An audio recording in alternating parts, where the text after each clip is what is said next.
I'm happy that we are in Alexander. So there was a xenophobic attack here in Alex, where people who were selling somewhere on the streets were removed. Yeah. Successfully by those things of Dudula, what successfully. Yeah.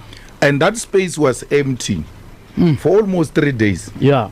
And Alexander people were the ones who were complaining that we want to buy tomatoes, want to buy vegetables, and the people have been chased away, the people that we buy from. Yeah.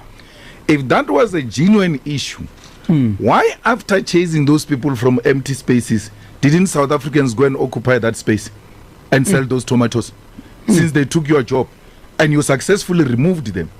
So why didn't you go and take the space that those people occupied? So it's not a genuine concern. Yeah. It's an attack. You know, you look at, you splitting hair because there's nothing can attack the EFF on in terms of principle. JJ, when we started, this is in our founding manifesto. It has never been an issue. The issue was expropriation of land without compensation. Yeah. They went everywhere and told people, that was an attack on the EFF. Yeah. When that was articulated very well and we stayed on it and never got shaken, they moved away. They said they're going to nationalize the banks, they're going to nationalize the mines. We said, this is our nationalization. We established a state-owned mining company that is going to compete with the private sector. This is our nationalization of the banks. We established a state-owned bank to compete with the commercial banks. Yeah. And you can't say this will destroy the banks. Why didn't public schools destroy private schools? Why do we have private school and have public school? Parallel, living side by side. The private schools are still doing business even when there is public schools. Yeah. Why do we have private hospitals and public hospitals? And private hospitals are making more money even when there is an existence of public hospitals. So you're saying that who said a public bank will close a private bank? So public mining company will close. Are you saying your call to say South Africa first is a wrong call? Because if if when I asked Tlhabisa about jobs, he's saying their approach to jobs is the South African first. They need to, if there's somebody in South Africa can do the job, don't give that job to a Zimbabwean. Have you ever listened to me talking about jobs? The EFF thing is jobs. Is land and jobs now. Stop load shedding. And I say, these ANC people sleep with you to give you a job. We're going to stop that. Yeah. The only requirement you want is to have a South African ID and have the qualifications. Yeah. South African ID, you South Africa first. South African ID. I don't have to say South Africa first. Yeah. And I don't have to be anti-Africans. Yeah. When I say I love my wife, it doesn't mean I hate Sito. Yeah. No, I say South Africans, you will be a priority in terms of your qualifications and all of that.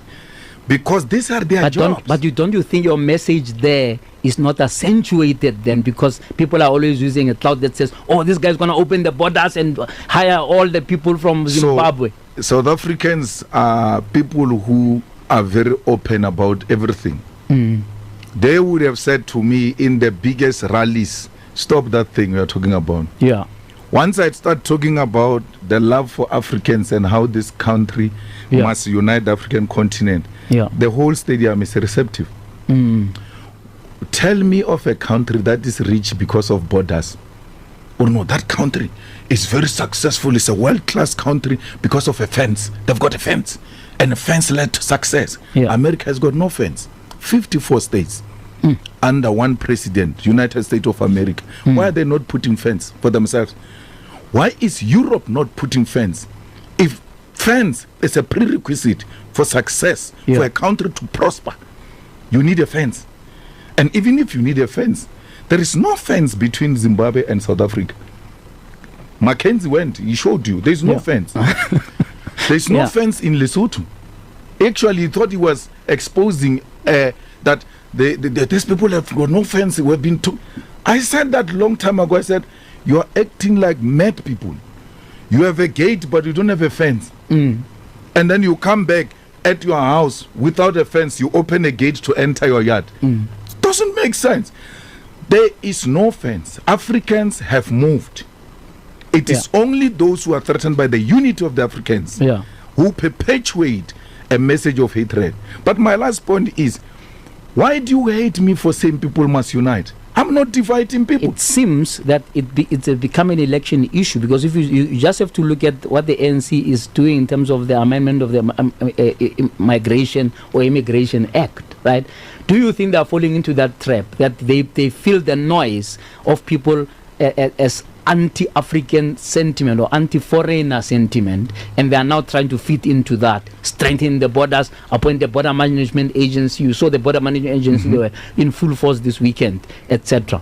Well, my brother, the 2019 anti-EFF campaign was dishing out title deeds. We don't want to take your land. The title deeds. Even people got title deeds here in Alexander. I'm like, to do what with that title deed? Because it doesn't mean anything. If anything, Alexander needs massive development, not title deeds.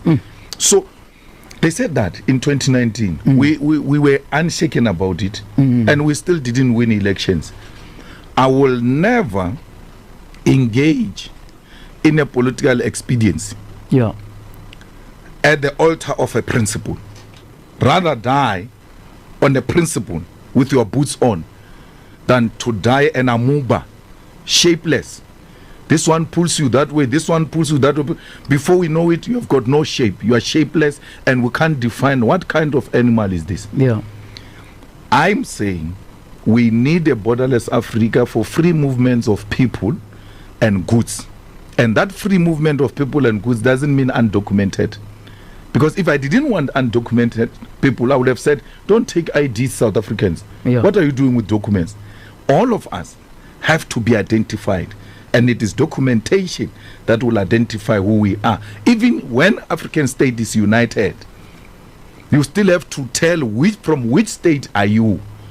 Europe without borders, there's still Italians, there's still Germans, there's still the British who are saying they're exiting that thing. So you don't believe in this whole thing about illegal immigration? You are saying that the borders must be open enough for Africans to unite. You can't be illegal in Africa as African. Because if you follow that, all of us in this room will be in danger. Our roots come from there in the continent. So the whole hype about border management authority, you don't buy it? I don't care about that. It's a like you said, it's a gimmick. It's an election gimmick. After that, they are going to leave it. The ANC, none of these people, except Cyril Ramaphosa, crossed into Africa with a passport. They didn't have any documents. Jacob Zuma, Thabo Mbeki, and them, they went. I think they've soon forgotten that. And they're now telling us another story. When they were there, O.R. Tambo was treated like a state president by other African states. But do you know that Nigeria civil servants had a money deducted from their salaries, called the Liberation Fund, official from government salaries, to finance liberation movements in Africa, including the ANC and the PAC?